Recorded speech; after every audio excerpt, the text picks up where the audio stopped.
నమస్తే. Welcome to best TV. మనతో పాటు ఉన్నారు సినీ క్రిటిక్ ప్రొడ్యూసర్ అటుకుమార్ గారు. ఆయనతో మాట్లాడదాం. Hi sir. సార్ ఇప్పుడు రీసెంట్‌గా సోషల్ మీడియాలో ఎక్కడ చూసినా సరే మంగ్లీ గారి వివాదం అనేది కనిపిస్తుంది. సో, ఈ ఇష్యూ నుంచి చాలామంది బాధితులు కూడా వచ్చి బయటకొచ్చి వాళ్ళ బాధనైతే చెప్పుకుంటున్నారు. మీరేం చెప్తారు సార్ ఈ ఇష్యూ గురించి? ఇప్పుడు నేను పంజాగుట్ట పోలీస్ స్టేషన్ సీఏ గారిది ఇంటర్వ్యూ చూసా. నాకు అక్కడ బాధ అనిపించింది ఏంటంటే, మొత్తం టోటల్గా బాధితులంతా పాపం రోడ్డు మీద ఉన్నారు. ఎండ ఎండుతుంది, ఎండతో మండిపోతున్నారు. డబ్బులు పోయి బాధ, డబ్బులు పోయి కష్టం, తిండి లేదు, టీ లేదు, నీళ్ళు లేవు, ఏమీ లేవు. ఎండలో నించోబెట్టి సెలబ్రిటీస్ని మాత్రం లోనకు తీసుకెళ్ళి కూర్చోబెట్టి వాళ్ళ కంప్లైంట్ తీసుకుని వాళ్ళు టోటల్గా ఆయన మాట్లాడుతుంటే నాకు బాధ అనిపించింది. ఎందుకంటే డబ్బు పోగొట్టుకొని పోలీస్ స్టేషన్ నెంబర్ తిరుగుతూ ఉంటే బాధితుడికి ఇదేనా వాల్యూ, ఇదా ఫ్రెండ్లీ పోలీసింగ్, ఇదా తెలంగాణలో మనకున్న విలువ అని అనిపించింది. ఆయన మాట్లాడాడు చాలా ఈజ్ వెరీ గుడ్ జెంట్లమెన్, చాలా బాగా మాట్లాడాడు సీఏ గారు. ఏం మాట్లాడాడంటే, చట్టం తెలుసా, చట్టం లా తెలుసా, మీరు లాయర్గా తాగి రావచ్చా, ఈ పోలీస్ స్టేషన్కి వచ్చేటప్పుడు కొన్ని నియమ నిబంధనలు ఉంటాయి. ఆ నియమ నిబంధనలు పబ్లిక్ ప్లేస్లో తాగొచ్చా, పబ్లిక్ ప్లేస్లో రావచ్చా, నియమ నిబంధనలు పాటించి రావాలా కదా.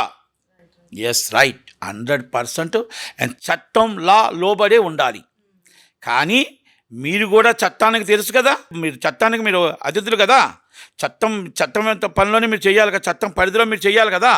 మరి బాధితుల్ని కాగితం మొక్కిచ్చిన, కంప్లైంట్ ఇచ్చిన మీరు లోనకు తీసుకెళ్ళి కూర్చోబెట్టి తీసుకొని అది మీరంతా విని తర్వాత ఆ కంప్లైంట్ మీకు పెట్టి కేసు కింద వస్తుందా, లేకపోతే మామూలు కేసు కింద వస్తుందా, కోర్టు రిఫర్ కేసు కింద వస్తుందా, లేకపోతే పై ఆఫీసర్లకు చెప్పాలా, లేకపోతే సివిల్ మేటర్ వస్తుందా అనేది కాగితం తీసుకున్నాక మీరు కూర్చోబెట్టి వాళ్ళకు వాటర్ ఇచ్చి చెప్పవలసిన బాధ్యత. ఇది ఇస్ బాధితులు, ఇస్ కంప్లైంటెంట్. ఎనీ కంప్లైంటెంట్ మీరు తీసుకోవాలా కదా. మరి అది లాలో చెప్పట్లేదా, చట్టంలో చెప్పట్లేదా? తెలంగాణ ఫ్రెండ్లీ పోలీసింగ్, మీ సేవ కోసం మేము ఉన్నాము అని చెప్పారు. వాళ్ళని ఎండలో పెట్టారు, సెలబ్రిటీని లోన కూర్చోబెట్టారు.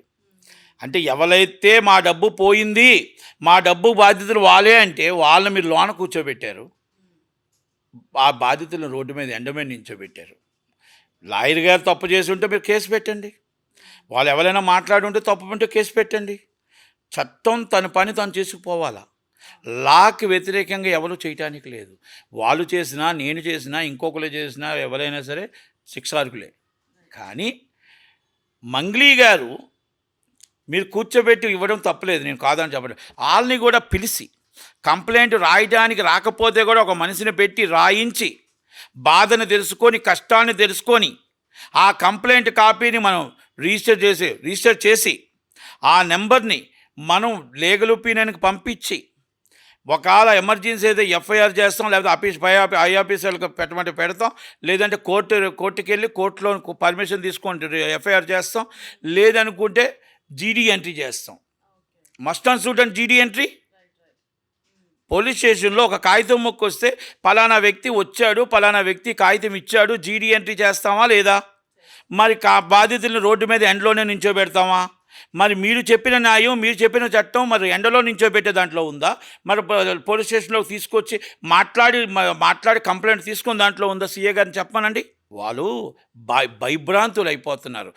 పోలీస్ స్టేషన్లో ఆమెను కూర్చోబెట్టారు, మాకు వచ్చి లోన్ బయట పెట్టారు, మమ్మల్ని తీసుకెళ్ళి లోన్ కొడతారేమో.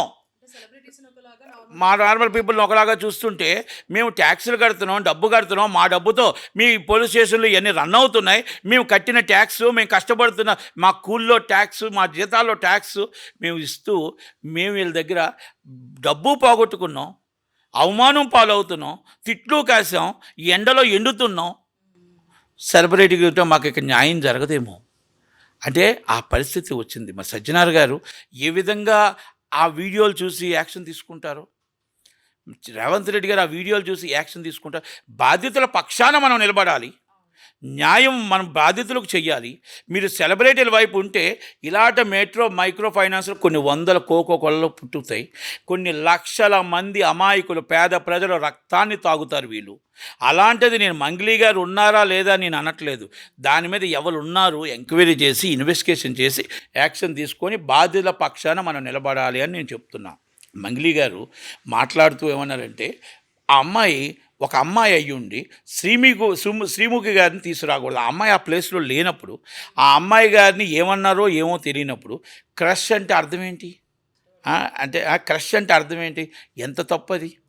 ఒక అమ్మాయి మన దగ్గర లేని అమ్మాయిని మీరు ఆ పేరు తీసుకొచ్చి ఆ విధంగా చెప్పడం అనేది ఎంత దాకా కరెక్ట్ అనేది ఒకటి. ఆమె ఒక ఆడపిల్ల మీద మాట్లాడడం తప్పా కాదా అనేది ఆమె విజ్ఞతకు వదిలేస్తున్నా. Is a celebrity, is a big Prem.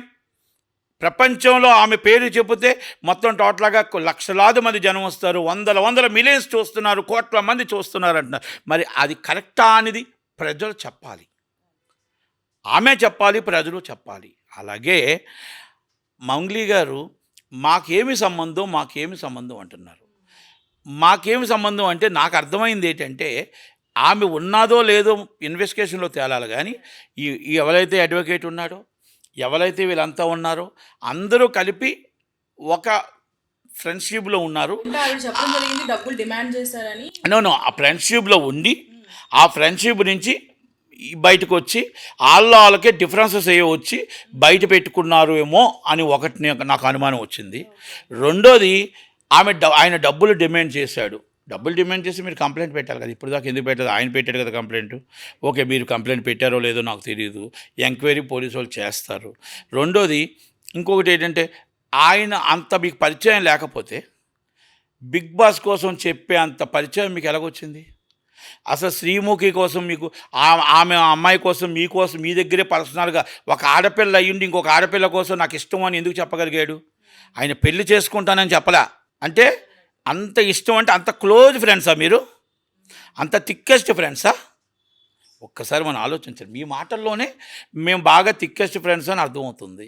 బాధితులకి ఎగ్గొట్టడానికి ఇది డ్రామా ప్లే చేస్తున్నారు. బాధితులు బలిపశువు అవుతున్నారు. మీలో మీరు కొట్టుకొని బాధితులు బలిపశువు అవుతున్నారు. బాధితులు కాపాడవలసిన బాధ్యత పోలీసుల మీద ఉంది, చట్టం మీద ఉంది, లా మీద ఉంది. కనుక నేనేమంటున్నానంటే ఇవన్నీ పక్కన పెడితే మంగ్లీ గారు ఉన్నారా లేదా అని పోలీసులు ఎంక్వైరీ చేయాలి. అసలు ఎవరెవరు ఉన్నారో బాధితుల పక్షాన మనం నిలబడాలి, బాధితులకు మనం కాపాడుకోవాలి. కానీ నాకు బాధ అనిపించిందల్లా ఒక ఆడపిల్ల ఇంకొక ఆడపిల్ల పేరు చెప్పడం, ఈ విధంగా మాట్లాడడం అనేది నాకు బాధ అనిపించింది. కనుక మంగ్లీ గారికే వదిలేస్తున్నాను అది. కనుక ఏది ఏమైనా పోలీసులు దీని మీద సీరియస్గా యాక్షన్ తీసుకొని బాధితుల పక్షాన ఉండాలని నా కోరిక. సార్ ఇప్పుడు ఏంటి అంటే ఆవిడ సినీ ఫీల్డ్లోనే కొన్ని బ్లాక్ బస్టర్ సాంగ్స్ పాడడం జరిగింది. సో మీరు ఒక మెంబర్గా లేదు అంటే ఒక ప్రొడ్యూసర్గా మీరు అంటే ఒకవేళ ఇది నిజంగా స్కామ్ రుజువు అయిందంటే సో ఎలాంటి చర్యలు తీసుకునే అవకాశం ఉందంటారు? ఇన్వెస్టిగేషన్లో ఉన్నప్పుడు మనం మాట్లాడకూడదు. ఇన్వెస్టిగేషన్లో ఉంటే పోలీస్ ఇన్వెస్టిగేషన్కి మనం అడ్డు రాకూడదు. పోలీసులు ఇన్వెస్టిగేషన్ అయిన తర్వాత అప్పుడు మనం మాట్లాడచ్చు. కానీ ఇన్వెస్టిగేషన్ ఇస్ గో ఆన్.